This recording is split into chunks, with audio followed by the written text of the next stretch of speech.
It's a beautiful day here in the state of California. Mayong adlaw ka natong tanan. And as promised, I have an update for you guys as to what's going on with Liza Updates. But before that, let me let you guys know that the things that I'm going to tell you guys today are some crazy shit. I actually contemplated if I'm going to post this or not because it is some deep state shit that I was able to dig up. So, are you guys ready? If you guys are, I want you to sit down and grab a drink or whatever. For you guys who just tuned in, let me fill you in on what's happening. My name is Dean Chase. I am based in the state of California, and I am one of the very few who knows what's up with the untimely passing of the heir of the Rustin's fortune, Paulo Tantoco. Last March 8, 2025, on a Saturday, he was found dead in a hotel near where I live, here in the state of California. And mysterious kayo ang pagkamatay niya at involve ang pangalan ni Liza Updates. Because the night prior to his death, the last person who have seen him alive was Liza Updates herself.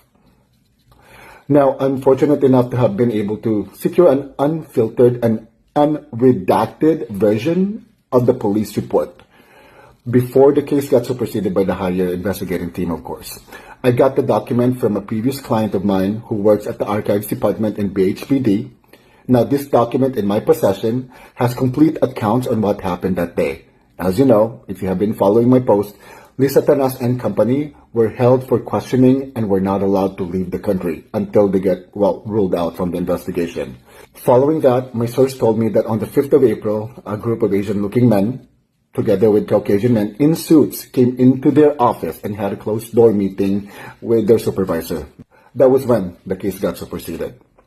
My source told me around that time, she and her legal team submitted an appeal for an interim temporary release, which was approved and allowed her to go back to the Philippines, while the investigation is going on a temporary basis only.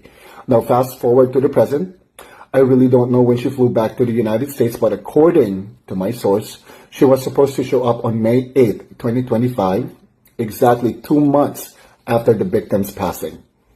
This is for her periodic appearance, which is embedded in her temporary release agreement with the authorities.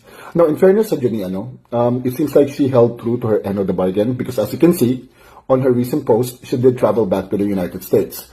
Now, that's the most recent update I got of her, okay? Now, in the previous weeks, you might have noticed that I took a break from posting about Liza Updates because I wanted to focus on the local elections happening in my own hometown.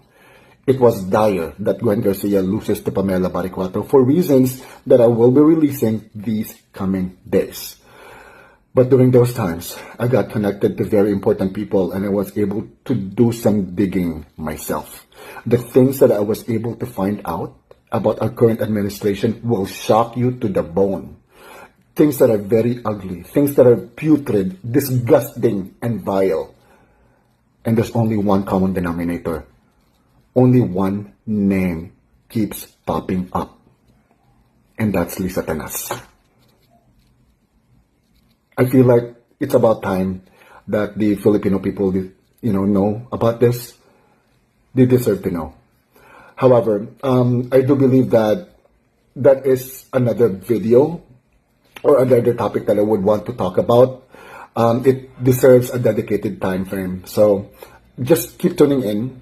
I will be posting more information about the documents that I have received from my client actually in these coming days. So remember, information is power.